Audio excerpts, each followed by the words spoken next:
We're live. Hello. Everyone's all That was shocked quick. when we go live. Welcome. Good morning, good evening, wherever you are in the world, because I have a lot of people in Australia from my days of living in Australia. So it could be the evening if you're there.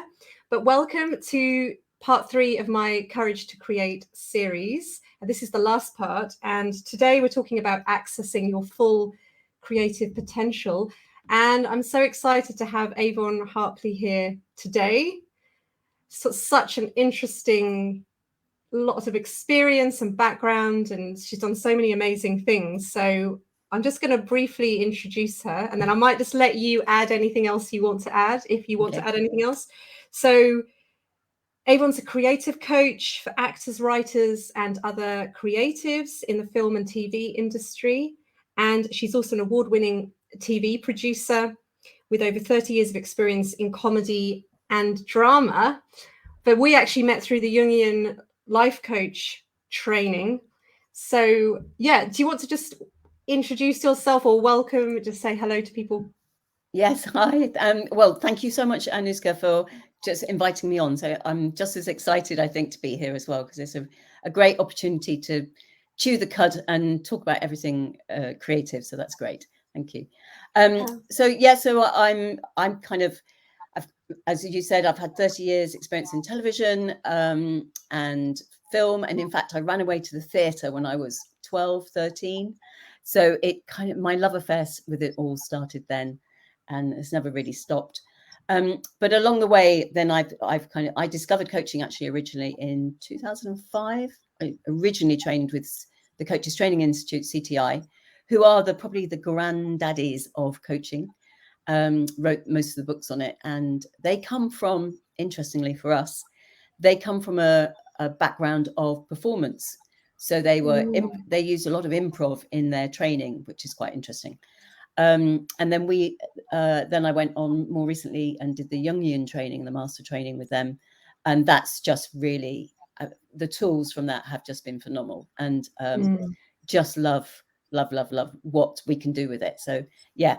And that's how we kind of connected, isn't it? Through that, right. Which is great. Yeah. Yes. And I've met so many incredible people through that training. Other sort of, I use the word creatives in brackets because we're all creative, but people that, you know, perhaps identify with being a creative. Although interestingly, which we'll get to, but you were saying a second ago, you didn't identify yourself as being a creative, but when you read Avon's bio, you're like, how can you not identify with being a creative person?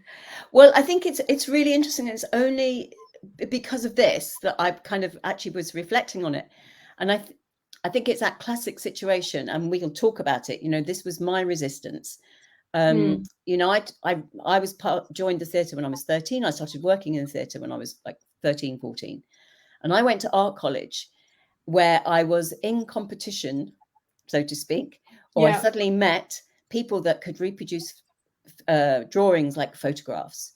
And I was much more naturally, I still am, I'm fascinated by colour. I love sculpture.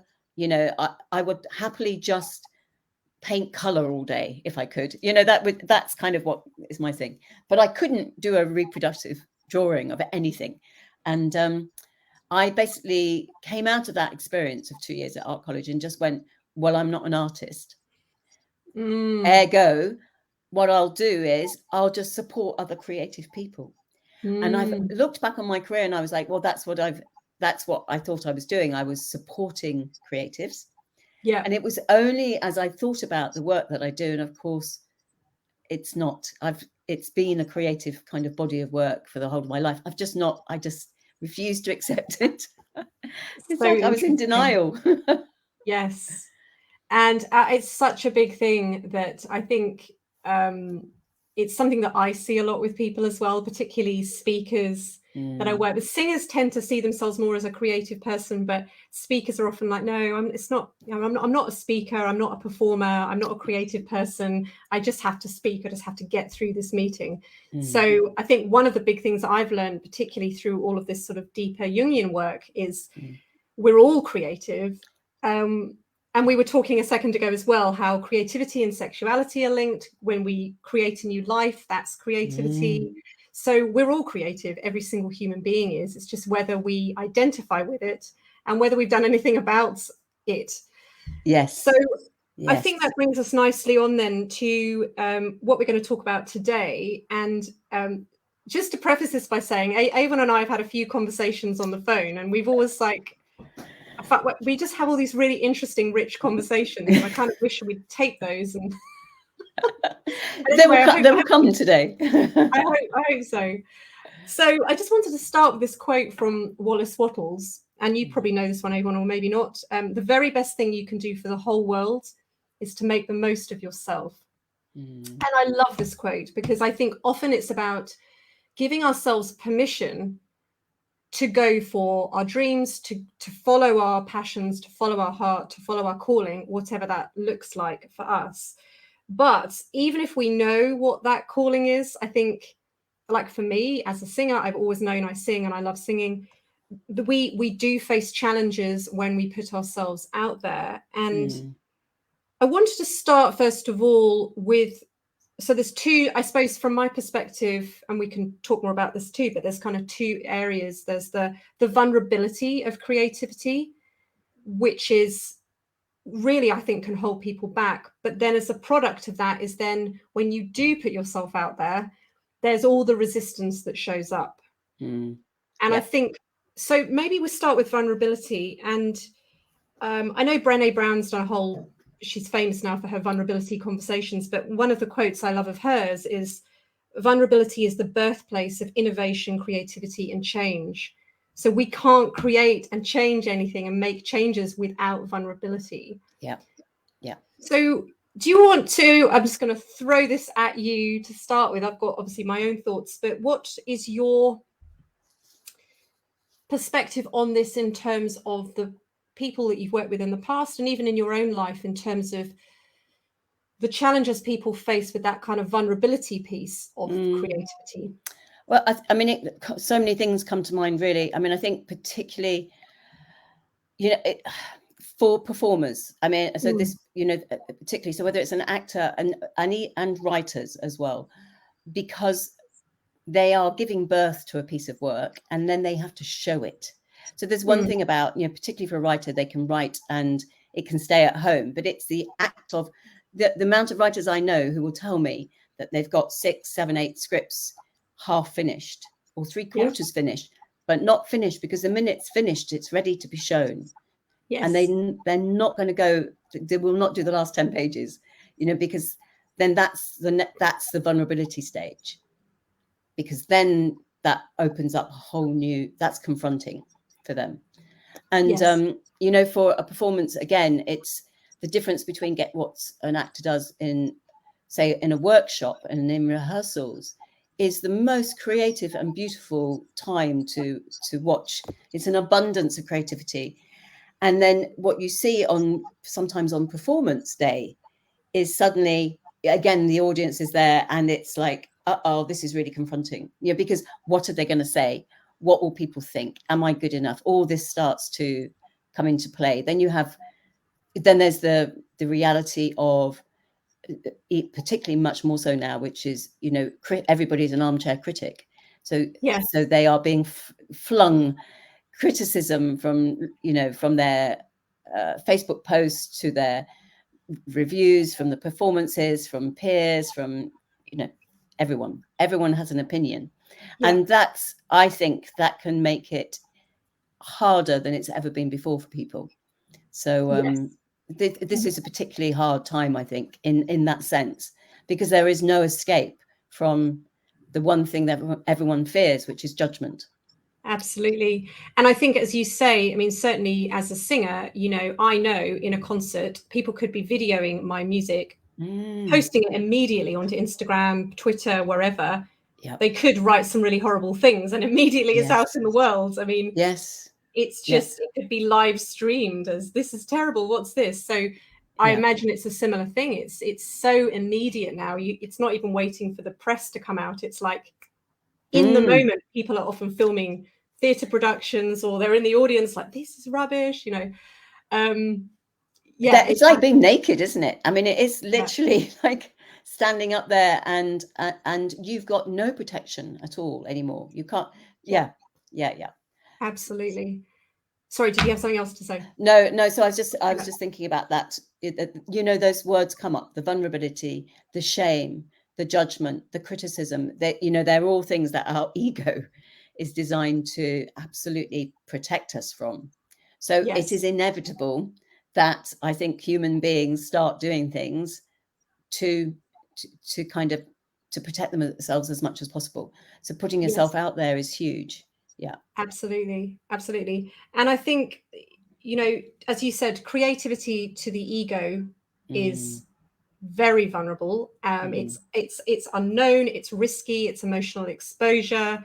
It's also messy. The ego doesn't like things that are messy. It wants everything in a nice, neat, ordered box. And you don't know what's going to happen once you put your work out into the world. It could explode, and you could suddenly find yourself being, you know, interviewed, or it could be a massive flop, and you just don't know what's going to kind of happen. So the ego likes to control everything, and it can't with the messiness of creativity. Yes. And how sneaky the ego is. I mean, I've seen it with clients. You will have seen it the same. I've seen it show up in so many different forms, you know, from, you know, the classic of procrastination in a writer or writer's block is very classic. But often what we don't talk about are the subtleties, the sleepiness. When you have, you know, maybe there's something you need to work on a new part or some dialogue, or, you know, that the sudden overwhelming, oh, I need to go and do chores, or, you know, or brain fog, or confusion, or the distractions. You know, it comes in so many different ways. And you know, I think particularly I notice with writers, one of the things that happens for them is they go, I'm going to work on this script. I'm not working on that one because that one's hard. This one is challenging me. I'm not going to work on it, so I'm going to move it over there. And that's a classic way that we might say to just, like, you know, just leave it and let it kind of potter about in your brain. But actually, it's also your ego saying, I can't deal with it. Yes. So I'll go and do this, and I can deal with that because that's easy, because I'm just starting on that one. Yes. And that one's nearly ending, and I can't deal with the ending. Yes. So, and another thing I see as well in my world is often we prioritize. It's like the idea of the gardener has the worst garden. It's like we prioritize other people's work. So often I find that songwriters I work with, producers and things like that, they make other people's music, give it more priority than their own. And I think that's also often a way of avoiding putting themselves out in the world, because they can hide behind my music. But they're not consciously doing it. They think that no, it's just, I want to, you know, I'm giving you the time, Anuska. But really, if we peel back the layers, it's actually, I really fear putting myself out there, so I'm going to just make everyone else's projects more important than my own. Yep, absolutely. And that busyness, you know, that filters through. Something that I see a lot of, and it's a really tough call, because it's a legitimate part of our lives that we need to do. But for women that have had kids, who are returning to work, who want to go back into acting, perhaps they've had time out, family, how do you make space for your creativity and your family? And your ego voice will always put your family first if it thinks there's any chance that you're going to go off and do something. I always see the ego as guarding the buried treasure. Yes. And it's the buried treasure that we want to get to. The ego has just got this fortress up around, you know, it's desperate that you don't get in there and reveal it and take it out into the world. And I think that's a really interesting point, actually, because I think that there are certain things, let's call them excuses in inverted commas, that are socially acceptable. And one is taking care of your family. So if you say, well, I haven't got time because I've got to do blah, blah, blah with my children. The truth is, though, there's always children. You can give them 24 hours a day. You can always give them your time. And at some point, and I've got lots and lots of friends that have got children and do other things, at some point you have to say, it doesn't mean I'm a bad parent or a bad mother if I'm giving some time each day to my own projects. And I would almost argue, and I think Carl Jung's got a quote on this actually somewhere, I don't know what it is off the top of my head, but something along the lines of when we're not sort of fully expressing ourselves in the world, we're actually doing our children a disservice anyway. Yeah. Yes. So I'm not a mother, but I've got lots of friends that are, but obviously you are a mother. How has that been for you in your creative journey? Well, it's been really interesting, because I think, you know, I've gone through different stages, and I'm sure they're all very natural, you know, that we all go through. But, you know, I was convinced before she was born that I would be back in the melee of things. And, you know, I had no doubt I would be out there and kind of doing everything. And the minute she was born, I was like a fierce, you know, tiger protecting my young, and I wasn't going to leave her alone for a minute, certainly not to get on a train and go to London. And I had it was very visceral feeling, but you know, that was interesting. And I think that's natural, but it's like how long you allow that to go on for. Yes. And I think, you know, we mentioned earlier, I think being a mother, I listened to a podcast the other day, and she was talking about how confronting being a mother is, because you are faced with a mini you every day, and kind of they reflect back what's going on in you, you know. And if you don't like what you see in front of you, it's kind of, they just literally a mirror for you. Totally. And you know, it's just fascinating how you just have to, it's such a creative process, kind of growing a human being and guiding a human being. But I think you're absolutely right, because I think there comes a time when, you know, if we look at mother archetypes, which naturally I've kind of fallen into because of the time of my life as well, and being a mother, but the extremes of being a mother on the kind of a mother archetype is the controlling, you know, it's kind of needing to have it all under control. And that's the antithesis of creativity. Absolutely. Yeah.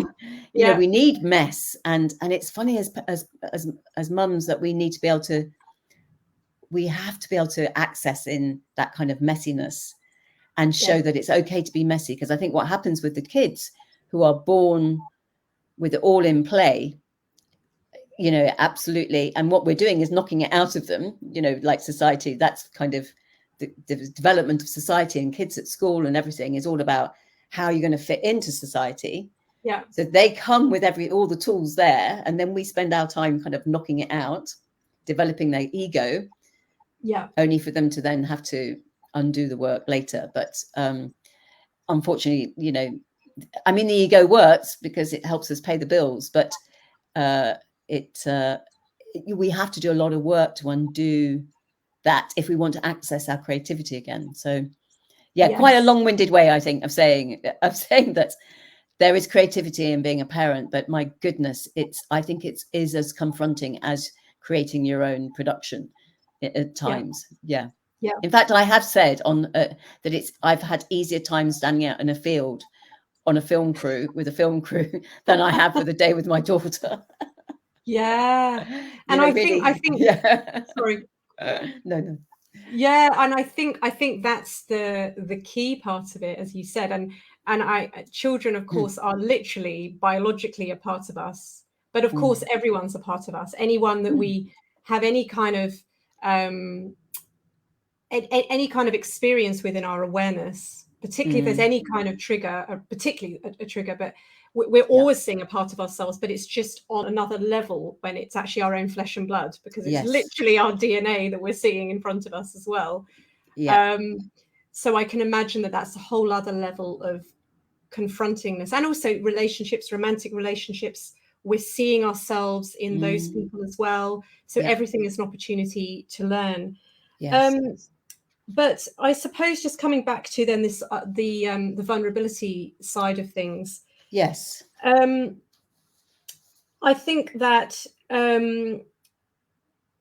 one of the things that you mentioned a bit before was this idea that what we really fear is the judgment, which is, of course, what the ego really fears. Yeah. And, you know, everyone's got an opinion. Everyone's kind of got the sort of the armchair critic sitting from the comfort of their own home, hiding behind a kind of moniker. Yeah. But I think what's really important, I think Brené Brown talks about this, but it's this idea of, if you're not in the arena, I'm not really interested in your opinion. And I think, truthfully, in my experience, the people that criticize and judge are actually the people that aren't doing anything. Yeah. Yeah. The people that are actually in the arena, who are actually standing on stage singing, writing plays, writing a book, they have a lot of respect and admiration, and wow, that's amazing. Yeah. I believe the people that are the ones that are most vocal are the ones that it's probably, well, it's their shadow that they're seeing. It's because they're not doing anything. And so they're very critical and judgmental of other people. What's your experience of that, either with clients or in your own life, in terms of experiencing that criticism or judgment? Yes. I mean, I suppose how I see it, I see it show up in terms of how it can block people's success. So, so I've had, you know, and it comes up a lot more frequently than you would think, but certain events, perhaps in childhood, that have, you know, it's just in the layering of the conditioning. So it's not like it's been traumatic or anything. We can all have very small, but it's the way we've made some kind of meaning out of it. Yeah. But you know, I've had many, like I had an actor who came to me who was, you know, really on the edge of on that tipping point of success. He was doing quite well. He was getting quite a lot of work. And he was also at that point with his auditions where he seemed to be always nearly chosen. It was you just know it's going to happen for him soon. He's just got to hold on in there, you know, and we were trying to figure out what was going on, because he said, I can, you know, it's there, but I just don't know what's happening to me. So we were talking about it, and we, you know, I talked about it. I mean, we actually visualized what it would be like once he got it. So is it like, let's look at the future, and you've got it, and you know what's going on for you. And he was terrified. And he discovered that he remembered something happening to him as a child, where it just hadn't been safe for him to be seen. You know, within his family, it was just, in fact, so, you know, he'd gone into acting because it was a way of expressing himself, but what he'd forgotten was that little kernel inside of him, which was actually be quiet, don't be seen, you know, stay small. And then, you know, he could control his safety in that environment.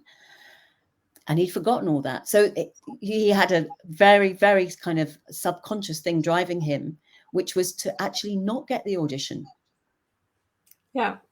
You know, and that's how I see it show up so many times over and over again, and it's only through when we start exploring, you know, like, what are you really scared? What's the worst thing that could happen? Yes. You know, you're rich and famous, so you've made it, you're in the 2%, you know, you've got it, like, what's going on for you? And suddenly they suddenly start sort of saying, well, this could be happening and that could be happening. It's like, wow, that of all the things that we could be thinking about, who knew that that's the bit that you're scared, that you don't want to happen. And so yeah, so I see it come up a lot, actually. Yes. So it's the layering of the conditioning that we kind of have to get really aware of. We do, and it's because it's so subtle, and and your ego knows how to pull you back. Personally, it's going to look different for different people. And that's the thing. And so, and it's really interesting that I see this a lot with clients as well. They appear to reach a kind of ceiling with their voice. They reach a plateau. Yes. Because there's something unsafe about going to the next level with their voice. And so I will say to people, if you had the voice of your dreams, what's the worst case scenario about that? What's the worst thing that could happen if you had everything that you say you want with your voice? And often it is that fear of, I mean, for me personally, I mean, I can only use myself as an example in this, but for me, it was, I think I've always had a fear of, with more success comes more pressure to perform under tight deadlines, lots of travel. And my fear was always, I'm going to get sick and then I won't be able to sing at all. So that's all. And because I've lost both of my parents through illness, there's this heightened sense of fear around illness, I think, for me. And so it's always this. So I feel like I'm always kind of slightly holding myself back, trying to control how many gigs I do, because I don't want to get sick and I don't want to get too tired and blah, blah, blah, blah, blah. So I can see that shows up for me, but it's going to look different for different people. And I can really relate to that. So I had my classic dark soul of the night, dark night of the soul rather. And I like soul of the night. Yeah, I suppose I do. It's a bit more beautiful. Yes. Soul of the night. At bang on time, late 30s, early 40s, and that was it showed up as burnout. And the repercussions of that was that I was very scared for a long time afterwards of putting any pressure on myself, for fear that I would go back to the burnout. And of course, you forget that you're in entirely different circumstances. You've got new tools, you've got new understanding, you have a new wisdom. You're not going to, hopefully you won't repeat, although you probably do, until you learn those lessons. But, and that was really interesting for me. And I've definitely, I can relate to the illness thing, because I can hurt my legs. There's an accident happens. There's always been something when something quite challenging is going on. And it's always been, what's been interesting is like, no, I need to take care of this illness bit, or get my health sorted, rather than, I can put my legs up and I can still function. Yes, absolutely. Like, so it's definitely, I think, we do find, and health, I think those, any of those things where society goes, oh yeah, that's a proper get out clause, become legitimate, don't they, for our kind of our ego and everything. So I can definitely relate to that. And what's really interesting is the meaning that you've made of what success can mean to you, which is an extra pressure. But what if it meant you work less? Absolutely. It could be less, but it could be more, with more impact. It's totally, and that's why we have to challenge our stories all the time. Completely. No, it's so interesting, and it's a constant journey even now, because I'm putting myself out there to do more shows, more music, but I'm always like, but I don't want to like have too much on that day or too much the following day, because I want to give myself the space. So I'm always like, I can see my ego's trying to like wheedle its way back in. It's like, no, Anuska, don't do too much that day, because you don't want to make yourself ill. And yes. But I realized for me, and I don't know whether it's a similar thing for you in terms of the lead up to your burnout, but for me, I think when I think about what's really underneath this is actually, for me, it's really about standing my ground and saying no. And actually saying, if someone said to me, right, well, we want you to do a show tonight in Edinburgh, and then tomorrow you've got to fly to London, then you're doing another show there, then you've got to go here and there. Sometimes I think it's about actually just putting boundaries down and saying, actually, I'm not going to do that. And having a lot of people perhaps angry or disappointed or criticizing you. And I wonder in your industry as well, whether perhaps there's a fear that if you say no, people won't employ you again, or... I mean, I think for every creative freelancer in the world, you have to say yes, that there's that impetus, isn't it? I've got to say yes, because I don't know where the next job's going to come from. So an actor, the same for an actor. I mean, we could say, it's really some very interesting statistics, and I'm doing quite a lot of I've developed a program based on this, actually, which is particularly coaching program based on the fact that actors have quite a small window in theory where they can garner their success and really make the most of it, and then build a lifelong career from it. And that window is 2 years after graduating. Wow. No pressure there then on anybody. So it's really about reimagining how you build the foundations and get yourself out there, and then how do you then kind of create a lifelong career and work that's sustainable, because that's the word, it's got to be sustainable, because none of us can survive working 7 days a week, 20 hours a day. No. every year. It's not, you know, that's why it's a chew up and spit out industry for so many people. Yes. And yeah, so to go back to kind of probably remind me a little bit. No, it was just God, I've forgotten now what I was talking about. It was more this idea, and I've heard this quote, I've heard people talk about this before, that when we experience overwhelm or burnout, it's because we're living under someone else's rules, we're living under someone else's direction or rules, versus I think, and this is where doing the deeper work comes in, because the ego is saying, no, you can't say no. You can't say, I mean, I can't say too much about this because it's a very recent example, but I had an opportunity to go and fly to the US to do something. And, but the turnaround was so ridiculous. It was like, we'd fly you out that night, then you'd do a presentation, then you'd fly out that night and you wouldn't be flying business class. And I was like, what? So I'd basically be a zombie for the whole day that I'm meant to be at my highest level. And only because I've done this work, I was like, no, I'm not doing that. Well, you know, once upon a time, I'd be like, I would have just done anything to say yes. And I think this is the thing. We're so fearful of, particularly as women, of causing waves, making waves and saying no, and saying, because we don't want to miss out on future opportunities. We don't want to be perceived as a princess, or she's so difficult. So that's what I was sort of asking you, whether you feel like in the lead up to your burnout, perhaps were you over committing, like not wanting to say no to things? 100%. I was doing 20-hour days. And you know, for two reasons. One was because I'm a classic people pleaser. You know, and classically, you know, wanting to do the best job I could possibly do, and not good boundaries. I mean, you know, clearly not good boundaries around sort of saying, you know what, sleep, downtime is really important right now, because at the end of the day, you know, if I'm not functioning, what's the point of being there for 20 hours? It's really, but you kind of lose sense in all of that. But you know, those practices are still going on, and you know, I think it takes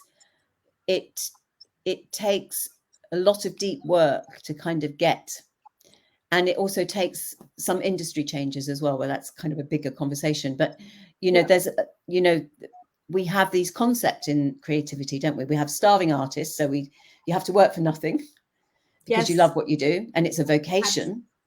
You shouldn't earn money doing something you love, of course. And it's a calling and a vocation versus you know, the opposite. So therefore you shouldn't really earn money.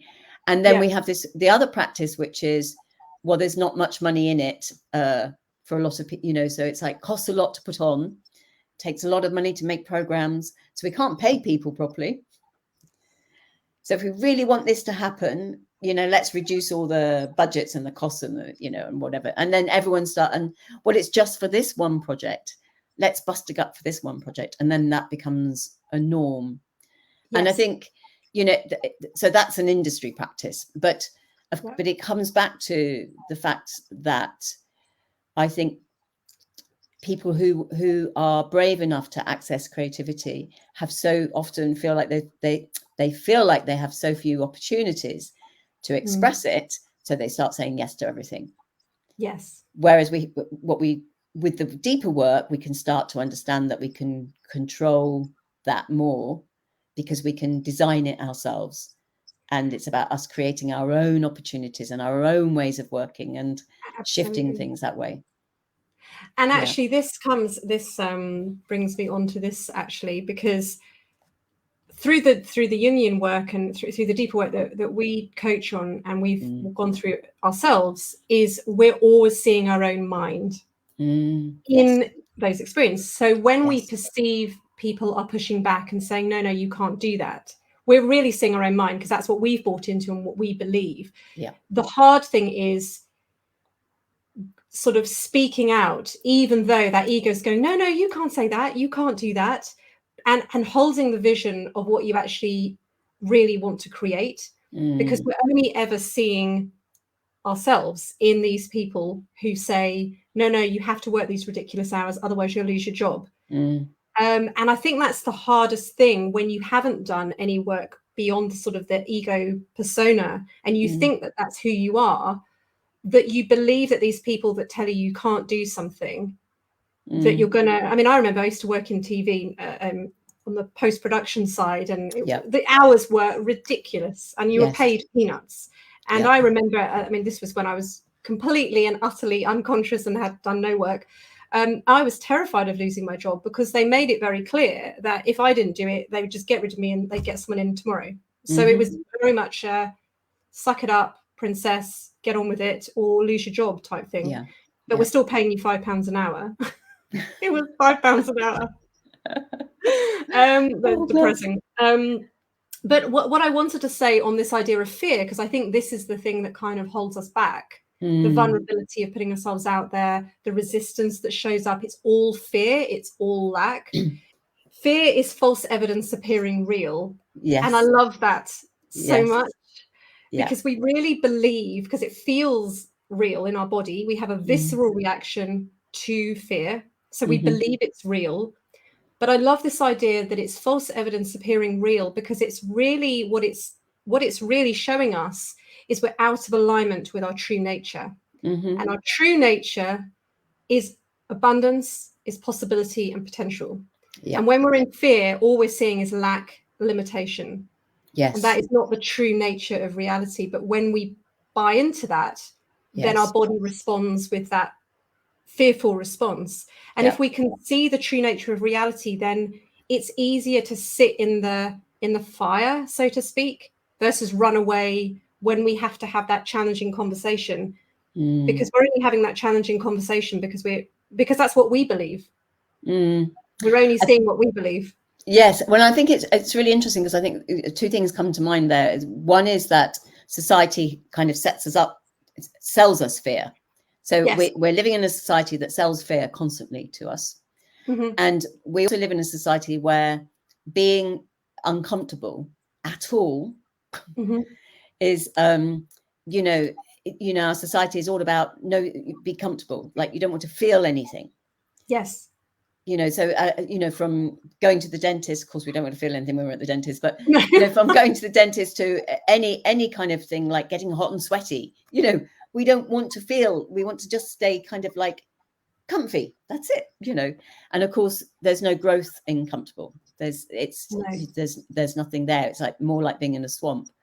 And the other thing that really comes to mind for me is it's only when we start getting quiet in our minds that we kind of can start to shut out all that, and just take some time to really turn inwards, to start hunting for that buried treasure again, to hunt for our real selves, that we're able to start to begin to access it, and it like hear that tiny echo that it's still there, still alive, that tiny little flame is still burning somewhere. So we have to get quiet to do that. Yes, because I think when we truly don't believe the thing anymore, so let's say that there's that we have to put up with terrible working conditions to have a job, when we stop believing that, we don't see it in the world anymore, or we don't react to it anymore, because I mean, you know as well as I do with this work that, and this is just science tells us this too. We see what we believe to be there. We cannot see what we don't believe is possible. So if you really believe that you have to work 20-hour days to have a job as a creative, that's all you will ever see. And you won't see those jobs, or it wouldn't even become into your awareness that there's any other possibility. And that's the hardest thing. So then that's what you see. Then it reinforces that loop, that negative feedback loop. And then it just gets deepened and deepened and deepened and deepened. Whereas if you can break that loop, as you say, by having that stillness, taking that time out. I also agree with you too around the whole feeling thing, because I think, I mean, this is a Carl Jung quote as well. What we resist persists. If we keep running away from our feelings, they just get stronger. And actually just sitting with the fear and seeing it for what it is, that it's not real. It's actually just a story we brought into probably as a 5-year-old. It can pass, but what most of us do, as you say, is we try and stay comfortable, we distract ourselves, we drink, we eat, we go to the gym, we walk the dog, we play with our children, we do anything to avoid feeling. And actually, they say it takes about 90 seconds for a feeling to move through the body, but most of us run away from it within the first few seconds. And then it just builds, isn't it? builds. Yeah. Amazing. Sorry, were you going to say something? That's why. No, I was just going to that quiet moment, actually, where I was just allowing, you know, so much richness here, and just lovely to let it land a little bit and just kind of, you know, just kind of let it sit there. And I love that. And that's what we kind of need to do more of. I think I was thinking about the 20-hour days and how you say, well, you know, we'll look for the job that provides that. And if we can't find the job that provides it, we will make it happen ourselves. Because if we think that that's the truth of it, then we will create the work in order to fill the time so that it matches our perception of how it should be. Absolutely. I mean, I've worked with people in the TV industry who can go home at 6 o'clock and they make that work, you know. So it's like that as soon as you figure stuff out and you realize you're the one doing it all. Yeah. And I think for me, another story I've always had is you have to work hard. If you want to earn a lot of money, you've got to work hard, because that was my story. My dad was an entrepreneur. He worked ridiculous hours. I never saw him in the week, saw him briefly at the weekend. So that was my story. And so I can see that even now, you know, it's like, well, if I want to charge lots of money, then I've got to be available to my clients 24/7. Otherwise, I don't deserve to charge a lot of money. Yeah. Which is really interesting. And it's something that I've had to do a lot of work on myself. Yes. And, you know, that double-edged thing of the illness, and I will get poorly. So I mustn't work too hard. And, you know, I don't want to work too hard, or I'm going to have to work too hard. So you can't. So it's a like double bind, isn't it, Nuska? You can't win in that way. It's a lovely kind of, you know, you're handcuffed. In effect. Absolutely. Yeah. Absolutely. And I love how the mind works. It's brilliant, isn't it? It's like, and that's what the ego wants. It's like, well, okay, we'll just keep you in the middle where you're not really doing anything, because I'm damned if I do and I'm damned if I don't. Yes. So it's like I can't really win. Yes. But I think that coming back to what you said about the feeling, I mean, one of the things that I do with clients, and I do with myself as well, is, you know, I think part of this whole process is you have to be willing to stand in the fire. And the fire could be having a difficult conversation with someone. It could be allowing yourself to feel that fear when you write your book, when you finally ship your book, or you stand on stage. You have to allow yourself to feel and know that the feeling isn't going to kill you. But we seem to think that if I feel something, I'm going to like die, but you won't die. And actually, one of the greatest things I've learned in myself is, you know, in the most despair I've been in, when I literally allow myself, even if my heart is going like the clappers and I feel like I want to throw up, just allowing myself to sit there with myself with compassion, knowing that this is the small self just trying to pull me back. So, it's not real, it's not true. But if we run away from it, we're giving it power. But also if we buy into it, we're giving it power as well. So it's that balance between allowing ourselves to feel without giving it too much energy. And I think because stage, you know, you in a way you're alluding to stage fright, I guess, of you know, the thing of putting yourself out there, which is, you know, common for so many actors and musicians and, you know, all performers. And famously, I think it was Anthony Hopkins who said something about the fact that just as he was about to step on stage, he was doing Shakespeare. He had a little voice in his head and just said, who do you think you are to do this? This is Shakespeare. You know, what do you think you're doing? That moment just before he was about to go out. And it's like, you wouldn't expect that from somebody of his experience and caliber and, you know, training and, you know, gravitas and all of that. You just would not think that he would still have had to deal with that. So it never goes away, really. I mean, so many film actors, I mean, Judi Dench, there's so many, talk about not watching their films once they've been made. You know, they go on set, they perform, they do their stuff, and they do not watch back. And I think a lot of that is because if they do go back, then they start the kind of what if, why didn't I do that? Why didn't, the rumination, and then it starts an anxiety cycle. So they found a really natural way to keep moving forward and staying in action without getting caught up with the judgment voice. So I think that's something. But it's really interesting that stepping. I mean, I'm thinking about having not had a kind of performance training myself. I had a really horrendous experience once of giving a speech. And two things come to mind about it. One was that I hadn't prepared myself properly. I didn't know how to do certain things, like do the vocal warm-ups. I didn't know how to really rehearse properly myself, all those kind of things.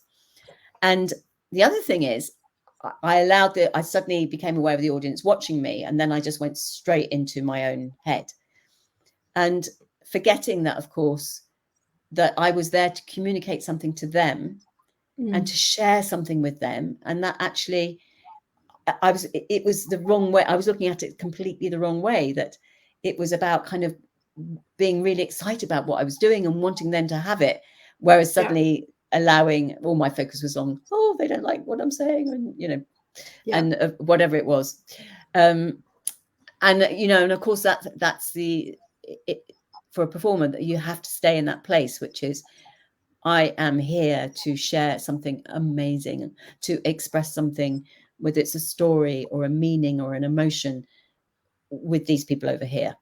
And so it's a different shift of thinking. Well, and you are, as you say, and I was watching a video by Roger Love, who's quite a famous voice coach in the US. Yes. And I loved what he talked about, specifically with the voice, but but I guess you could apply this to movement and dance and things like that too. But because you help actors, it kind of relates. And he was saying that the voice is designed to be shared, because we can talk to ourselves without making a sound. I can have a conversation with myself now, and you don't hear it. So he said the voice is designed to be shared. It's not designed to be held inside. And a lot of the work I do with people is helping them to free their voice, because it's trapped in their throat. They don't breathe fully. They're kind of all hunched over. The voice can't come out fully. And I think that's such an interesting concept, because I think sometimes we think when we're sharing our voice, whether it's as an actor, a singer, a poet, whatever, that it's self-centered, we're full of ourselves, we're selfish, it's me. And I guess the acting industry does have a bit of that lovey kind of culture, and me, look at me. But I think there's a lot of people out there who are genuinely there to share their gift. And I think when we can come from that place, which is not the ego is all about what's in it for me. When we come from that deeper place, then it takes a lot of that anxiety away. Because it's about giving. And this is what I loved what Roger Love was talking about. It's like, your voice is here to be given. It's not designed to be kept inside, because if it was just for that, you wouldn't even need vocal folds, because you could just speak to yourself without speaking. Yes. I mean, I would say 99% of actors that I have met who are committed to the work, who love the work, so that they see it as a craft and a process, and they have a lifelong love for it. Not people who perhaps thought, I'll be an actor and then, this is quite tough, I'll leave it. They have a real drive to want to do it. 99% of them are committed to the using themselves as a vehicle of expression, of making meaning, of sharing an understanding of the world, of wanting to show us, the audience, something new, something that they've seen, so so on the whole, I think that's, and when they do that, that's when they reach us, that's when they touch us, and it's like, I always say that when people are doing auditions, it's like, you've got to take the focus off yourself. It's not about you.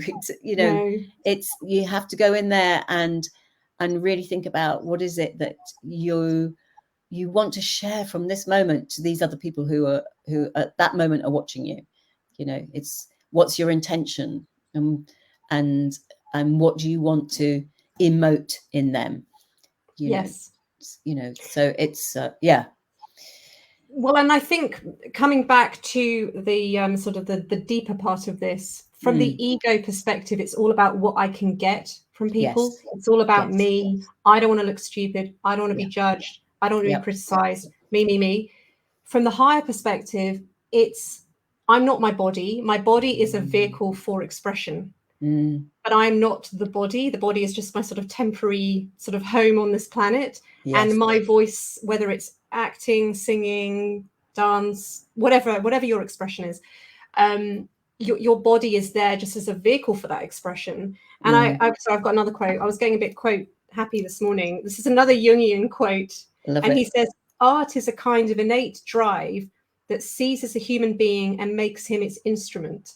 Yes. And I love that, because we've got to take the focus off the body as being who we are, and it's an expression. Yes, it's a tool and a vehicle. Absolutely.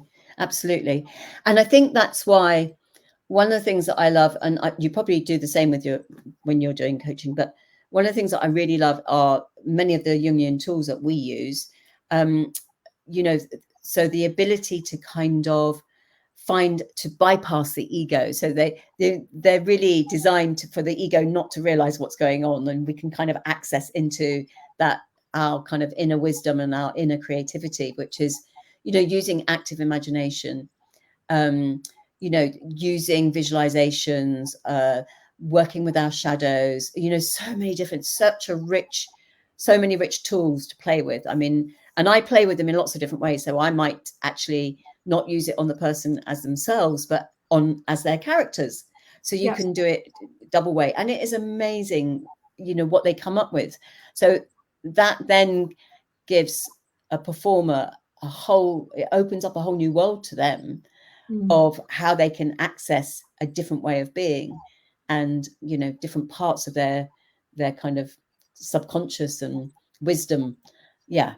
You know, beautiful, rich work, really rich work. Yes, absolutely.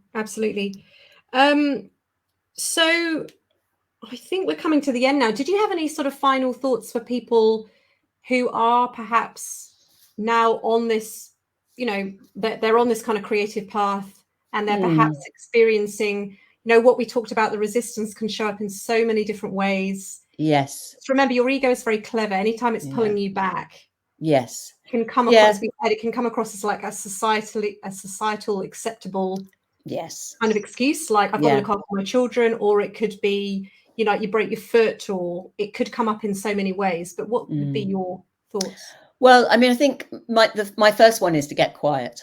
Is to get quiet, because you can't notice anything until you get quiet, until you shut out all the noise. So whether you do that by going for a walk without looking at your messages on your phone, but you know, without any distractions, or whether you do it through meditation or something, or whether you just sit and just sit and be still for 10 minutes and just observe what comes up. And then, you know, from that process, really, I would look at its observance, and you know, whether that's writing down dreams, whether it's writing down thoughts you're having during the day, writing down reactions to things, just starting to get, I think, very curious, really, about how you're being, like, and being the operative word. You know, it's like, how are you, not what actions you're doing at the moment, but really just how you're being and showing up in the world, and start getting really noticing those things. And this is where I love coaching, because coaching also gives you another person to help kind of reflect back some of the things as well, and also say, oh, do you remember, oh, have you noticed, like, oh, that's been happening as well, that's funny because that happened before when this situation. So you've got a way of somebody actually just really being a mirror for you in lots of ways. And then I think another thing is to really focus on stay in your own lane. I just love this so much, because I think this is the cause of some of our biggest suffering, especially with social media, is that we can get so caught up with what everybody else is doing and where they are, and we forget we're on our own journey. And I don't say that lightly, because our journeys are so powerful, you know, and so deep and, you know, amazing. So we don't want to get involved in anybody else's journey. It's kind of stay in your own lane, follow your own heart, follow your own, expression, and trust that. Now there is a Jungian quote about a drop of water, I think, that I can never remember, but basically we're a drop of water in the ocean, and we are the ocean. I think yes, yes. Yes. So we are part of the ocean, and we are the ocean. Yes. Which means that we are as bright and beautiful and as talented as the next person. Yes. Because we are of them, and they are of us, and we are ourselves. We have so much to kind of give and tap into. So I think that's why, stay in your own lane and trust that your voice has something to say, and follow your own expressions, because only we can kind of express and see the world through our experiences. In the way that we can. And so that would, for me, is the starting point. And then, of course, we might look at shadow work. I look at archetypes, do quite a lot with feminine archetypes with actresses, because often they get stuck in they get typed as a casting type, but they often have their own persona type. Yes. That, plays quite a big part in that. And it's about kind of breaking free of becoming very aware of that and seeing where their limitations are, and then really widening. They're more able to widen their range then of what they can do. So instead of playing the same keys, it's like you've got a whole keyboard to express with. And then start playing with the tools, the creative tools. So that's just like a starting point, really. I don't know how that mirrors with how you work, but that's probably. I think that there's definitely a lot of similarities there with what I would say. I think also you were saying get curious, just start to notice, are there, and this is, I agree, having a coach can really help be that mirror to you, because it's hard to see the picture when you're in the frame. But I think also just start to notice, are there patterns in the situations that show up in my life? Because as my coach says, how you do one thing is how you do everything. So we think that our love life is different to our financial life, to our work life, but there's always themes that run through them. Is it that there's never enough, that you always feel like, there's never enough money, or people don't love me enough, or don't notice me, or I don't get the right jobs that I want, or what's the sort of general story you have about your life? And just start to get curious about that, because you'll start to notice there's themes to the kinds of people that you're drawn to. There's themes to the kinds of people that you dislike. And you're always seeing yourself in the people that you admire, the people you were saying, you might see them on social media and think, oh my God, she's so amazing, or he's so amazing. But you're just seeing an aspect of yourself just as much as you're seeing an aspect of yourself if you can't stand someone as well. Which is the hardest thing, because the ego's like, no, I'm not like that. Of course, we all have, we're human. We all have the capability to walk in those shoes. So definitely. And I think, you're saying something about the themes and the patterns. I just love the fact that how we do one thing is how we do everything. And that's so true. And we tend to think, oh, we've just got our work hat on and we've got our home hat on, but it's not. It's because we create the world from inside. And that's what we get back. Absolutely. I know what I was thinking of. I was thinking of the fact that sometimes we can get overwhelmed by this, and we think, I need to change. We don't need to change. We need to get aware. Because from awareness, then we have choice. But it's when we blindly go down a path thinking that that's the only path we have, rather than, so it's not that we need to change. There's no changing really necessary. It's about bringing everything up to the surface, and then saying, okay, well, I know how it's going to work if I go down there. So let's just go this way. And that could be, for example, if you always respond in the same way to people that maybe challenge you, perhaps just try a new way of responding, perhaps, and it depends. So sometimes with clients that I'm working with that want to find more authority and assertiveness in their voice, one of the challenges I'll often set them is, next time they're in a meeting, I challenge them versus staying quiet and not speaking up. I challenge them to speak up, because you've got to start to change the way you respond, because if you keep just avoiding, you're just reinforcing the pattern. Yes. And it could be something very small. It could just be speaking up. You don't have to be rude at people, but it could just be, actually, with all due respect, I don't actually agree. And you could do it in a very kind way, but you're still expressing yourself. Yes. And then you're starting to shift that story and that pattern. But you know, you can't change anything if you're not willing to do what's the expression? I think it's, you know, if you keep doing the same thing, you keep getting the same result. And you know, and the science will back it up, because what you're doing is then creating new neural pathways. And you're kind of, so I always sort of say we have these fabulous kind of super highway, you know, like fast shortcuts. The brain loves a shortcut. So whatever we've done before, it's like, oh, I know how to get there. I can go there super fast. But so when we want to start doing something differently, it just takes a little bit longer. And then that old highway can start to put, you know, roadblock sign on. It's like, we're not, it's closed for a few weeks. You know, we're going down here, and we start to create a new neural pathway in our brain. You know, and that's how I love that the science actually backs up all the ancient wisdom and, you know, the philosophies of everything, that they all go hand in hand. So so we can. And I think, just on a final note, I think when you do start to kind of show up differently, you will probably notice some pushback from people. You might notice people say, oh, you know, particularly your family, oh, because I remember I had this, you know, from family, they're like, oh, what's got into you, Anuska, you know, and you start to kind of, but you're only ever seeing your own mind. And just to remember that everything you're seeing is your own mind, and that's all the things that you fear have to come to the surface when you step outside your comfort zone. And so it's not really about those people, although it seems to be about those people stopping you, being negative, etc. It's really everything that you've ever thought is now coming out and being shown to you. And I think, and it's, you know, and again, like, if just looking at the brain side of that, just because I love how we have the science and then we have the kind of the more metaphysical way of looking at things, but you know, it's just a reticular activating system. It's just that classic thing of noticing a yellow car.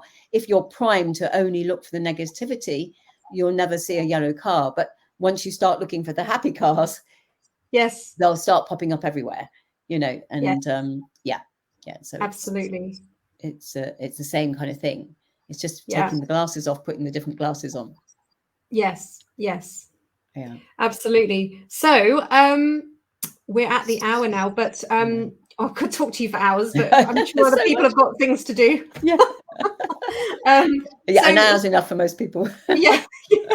So do you want to just talk a little bit about, if people want to get in contact with you, what's the best way, and anything that you're sort of offering at the moment? Yes. Thank you. Well, I'm doing a couple of things. One is that I've got like a little quiz, and it's particularly for actresses, which is like find out your feminine archetype as an actress, and just see kind of what you're avoiding, and how it may be impacting you in your career.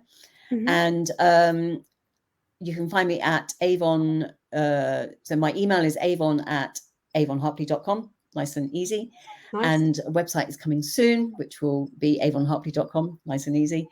And then I do a thing. I've created a program called Star Maker Program, and actually, at the moment it's mainly for actors, and it's a mixture of training and coaching. So we go through three elements, which is the foundational piece for acting.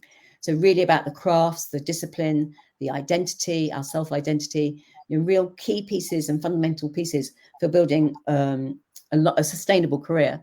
And then we look at creativity and creative tools, and accessing a much deeper wisdom, so that they can actually stand out when they go to the auditions, and they're not just churning out the same as everybody else. They've got access to another way of kind of coming up with ideas, and accessing their talent. And then the other piece is kind of relationships. So their relationships themselves, and their relationships with their personal relationships, and then relationships in the industry.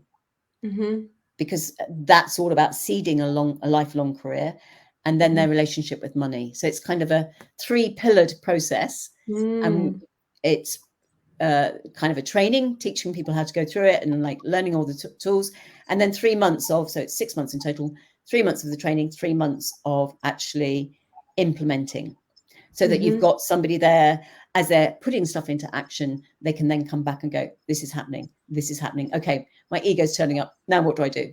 So then so because I think for a lot of people doing online courses, they don't actually get the support for when they put the work in, and most people put the work in after the course is gone. So it's about helping them there. So yeah, that's the Star Mason program.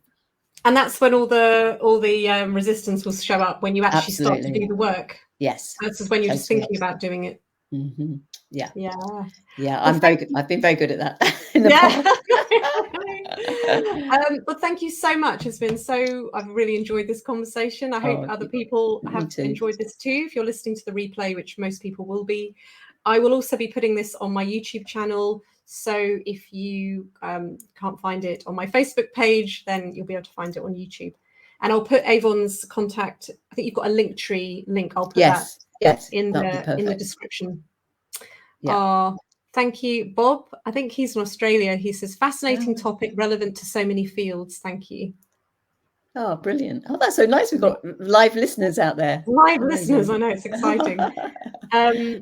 But no, lovely to speak to you, and thank you, everyone. And if anyone's got any comments or questions, obviously feel free to post them below, and I can always pass them on to Avon if I can't answer them. I'm sure you can. Thank you so much. I've really enjoyed it. Thank you. Okay. Take care. Bye.